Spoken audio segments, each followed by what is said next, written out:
ನಮಸ್ಕಾರ, ವಿಶ್ವವಾಣಿ ಟಿವಿಗೆ ಸ್ವಾಗತ. ನಾನು ವೀರೇಶ್ ಶಿವಾನಂದ್ ಅಂಬೆ. ವೀಕ್ಷಕರೇ, ಅಕ್ರಮವಾಗಿ ಕಬ್ಬಿನ ಅದಿರು ಸಾಗಣೆ ಮಾಡಿದ ಆರೋಪದಲ್ಲಿ ಮಾಜಿ ಸಚಿವ ಶಾಸಕ ಗಾಲಿ ಜನಾರ್ದನ್ ರೆಡ್ಡಿ ಅವರಿಗೆ ಬಂಧನದ ಭೀತಿ ಎದುರಾಗಿದೆ. ಅಕ್ರಮ ಗಣಿಗಾರಿಕೆಯಲ್ಲಿ ಅಪರಾಧಿ ಎಂದು ಸಿಬಿಐ ಕೋರ್ಟ್ ತೀರ್ಪು ನೀಡಿದ್ದು 7 ವರ್ಷಗಳ ಜೈಲು ಶಿಕ್ಷೆಯನ್ನು ವಿಧಿಸಿ ಆದೇಶವನ್ನು ಹೊರಡಿಸಿದೆ. ಹೀಗಾಗಿ ಗಣಿ ಧಣಿ ಮತ್ತೊಮ್ಮೆ ಇದೀಗ ಜೈಲು ಸೇರುವ ಭೀತಿಯಲ್ಲಿದ್ದಾರೆ. ಈಗಾಗಲೇ 3.5 ವರ್ಷ ಜೈಲು ಶಿಕ್ಷೆ ಅನುಭವಿಸಿರುವಂತಹ ಅವರಿಗೆ ಮತ್ತೊಮ್ಮೆ ಬಂಧನದ ಭೀತಿ ಎದುರಾಗಿದೆ. ಈ ತೀರ್ಪನ್ನು ಪ್ರಶ್ನೆ ಮಾಡಿ ಅವರು ಹೈಕೋರ್ಟ್ ಕದ ತಟ್ಟುವ ಸಾಧ್ಯತೆ ಕೂಡ ಇದೆ. ನ್ಯಾಯಾಲಯದ ವಿಚಾರಣೆ ಹಿನ್ನೆಲೆಯಲ್ಲಿ ಅವರು ಮೇ 5ರಂದು ಹೈದರಾಬಾದ್ಗೆ ತೆರಳಿದ್ರು. ವಿಚಾರಣೆ ನಡೆಸಿದಂತಹ ನಾಮಪಲ್ಲಿಯಲ್ಲಿರುವಂತಹ ಸಿಬಿಐ ಕೋರ್ಟ್ ಜನಾರ್ದನ್ ರೆಡ್ಡಿ ಅವರಿಗೆ ದೋಷಿ ಅಂತ ತೀರ್ಪನ್ನು ಪ್ರಕಟಿಸಿದೆ. OMC MD Srinivas Reddy A1, Janardhan Reddy A2, Rajagopal Reddy A3, Ali Khan A4 ಅಪರಾಧಿಗಳು ಅಂತ ಕ್ಲಿಯರ್ ಆಗಿ ಹೇಳಿದೆ. ಇನ್ನು ಈ ಪ್ರಕರಣದ ಹಿನ್ನೆಲೆ ಅಂತ ನಾವು ನೋಡಿದಾಗ ಕರ್ನಾಟಕ ಆಂಧ್ರ ಪ್ರದೇಶದ ಗಡಿಯಲ್ಲಿರುವಂತಹ ಓಬಳಾಪುರಂ ಗಣಿಯಲ್ಲಿ ಅರಣ್ಯ ಭೂಮಿಯನ್ನ ಒತ್ತುವರಿ ಮಾಡಿಕೊಳ್ಳಲಾಗಿದೆ.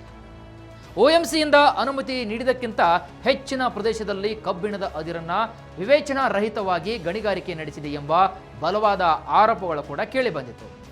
ಅಕ್ರಮ ಸುಲಿಗೆ ಮತ್ತು ಅಕ್ರಮ ಹಣ ವರ್ಗಾವಣೆ ಪ್ರಕರಣಗಳಿಗೆ ಸಂಬಂಧಪಟ್ಟಂತೆ ಕರ್ನಾಟಕ ಹಾಗೂ ಆಂಧ್ರದಲ್ಲಿ ಪ್ರಕರಣ ಕೂಡ ದಾಖಲಾಗಿತ್ತು. ಜೊತೆಗೆ ಕರ್ನಾಟಕ ಮತ್ತು ಆಂಧ್ರದ ಗಡಿಯನ್ನ ವಿರೂಪಗೊಳಿಸಿದಂತಹ ಆರೋಪ ಕೂಡ ರೆಡ್ಡಿ ಮತ್ತು ಆಂಧ್ರದ ಪ್ರಭಾವಿಗಳ ನಾಯಕರ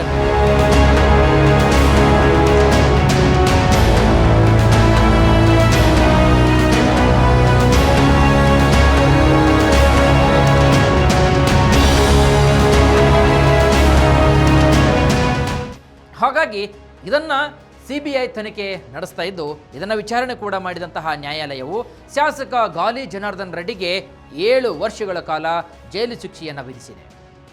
ಈ ಮೂಲಕ ಗಾಲಿ ಜನಾರ್ದನ್ ರೆಡ್ಡಿ ಅವರ ಶಾಸಕ ಸ್ಥಾನಕ್ಕೆ ಕುತ್ತು ಬರುವ ಸಾಧ್ಯತೆ ಕೂಡ ಇದೆ.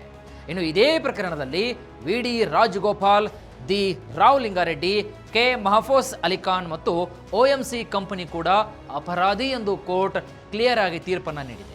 ಈ ಅಪರಾಧವು IPCಯ ಸೆಕ್ಷನ್ 120B ಜೊತೆಗೆ 420, 409, 468, 471 ಮತ್ತು ಭ್ರಷ್ಟಾಚಾರ ತಡೆ ಕಾಯ್ದೆಯ ಸೆಕ್ಷನ್ 13 ಉಪವಿಧಿ 2ರ ಜೊತೆಗೆ 13 ಉಪವಿಧಿ 1 ಉಪವಿಧಿ D ಅಡಿಯಲ್ಲಿ ಸಾಬೀತುಪಡಿಸಲಾಗಿದೆ. ಗಡಿ ಗುರುತು ನಾಶ ಮತ್ತು ಅರಣ್ಯ ಕಾಯ್ದೆ ಉಲ್ಲಂಘನೆಯ ಆರೋಪದ ಮೇಲೆ ಸೆಕ್ಷನ್ 120 ಮತ್ತು 120B ಅನ್ವಯ ಗಾಲಿ ಜನಾರ್ದನ್ ರೆಡ್ಡಿ ಹಾಗೂ ಶ್ರೀನಿವಾಸ್ ರೆಡ್ಡಿ ಬಂಧನಗೊಳಗಾಗಿತ್ತು. IPC ಸೆಕ್ಷನ್ 120B, 379, 411, 420, 422 ಮತ್ತು 447ರ ಅಡಿಯಲ್ಲಿ ಹಾಗೂ ಗಣಿಗಾರಿಕೆ ಮತ್ತು ಅರಣ್ಯ ಖನಿಜಗಳ ಕಾಯ್ದೆಗಳ ವಿವಿಧ ಸೆಕ್ಷನ್ಗಳ ಅಡಿಯಲ್ಲಿ ಇವರ ವಿರುದ್ಧ ಹಲವು ಪ್ರಕರಣಗಳನ್ನು ಕೂಡ ದಾಖಲಿಸಲಾಗಿತ್ತು. ಈ ಪ್ರದೇಶದಲ್ಲಿ ಜನಾರ್ದನ್ ರೆಡ್ಡಿ ಅವರ ವ್ಯವಸ್ಥಾಪಕ ನಿರ್ದೇಶಕತ್ವ, ಇಲ್ಲಿ ಪಾಲುದಾರತ್ವ ಮತ್ತು ಗಣಿ ಕಂಪನಿಯಲ್ಲದೆ ಗಣಿ ಗುತ್ತಿಗೆ, ಗಡಿರೇಖೆ ತಿದ್ದಿರುವುದು, ಅಕ್ರಮ ಗಣಿಗಾರಿಕೆಗೆ ಸಂಬಂಧಪಟ್ಟಂತೆ Obulapuram mining corporation, Anantapuram mining corporation, Obulapuram mining company, Antharangam mining company, Y Mahabaleshwara and sons ಹಾಗೂ Bellary iron ores private limited ಸಂಸ್ಥೆಗಳು ಸುದ್ದಿಯಲ್ಲಿದ್ದವು. ಇನ್ನು ಜನಾರ್ದನ್ ರೆಡ್ಡಿಗೆ ಜೈಲು ಫಿಕ್ಸಾ ಅಂತ ನಾವು ನೋಡಿದಾಗ ಶಾಸಕ ಗಾಲಿ ಜನಾರ್ದನ್ ರೆಡ್ಡಿಗೆ 7 ವರ್ಷ ಜೈಲು ಶಿಕ್ಷೆ ಪ್ರಕಟವಾಗಿದ್ದು, ಇದರಲ್ಲಿ 3 ವರ್ಷಕ್ಕಿಂತ ಹೆಚ್ಚು ಶಿಕ್ಷೆ ಆಗಿರುವುದರಿಂದ ಜೈಲು ಸೇರುವುದು ಖಚಿತವಾಗಿದೆ ರೆಡ್ಡಿ. ಇನ್ನು ಜಾಮೀನಿಗಾಗಿ ಹೈದರಾಬಾದ್ನ ಹೈಕೋರ್ಟ್ನಲ್ಲಿ ಅರ್ಜಿಯನ್ನು ಸಲ್ಲಿಸಬೇಕು. ಹೈಕೋರ್ಟ್ ಜಾಮೀನು ನೀಡುವವರೆಗೆ ಜೈಲಿನಲ್ಲೇ ಇರಬೇಕು.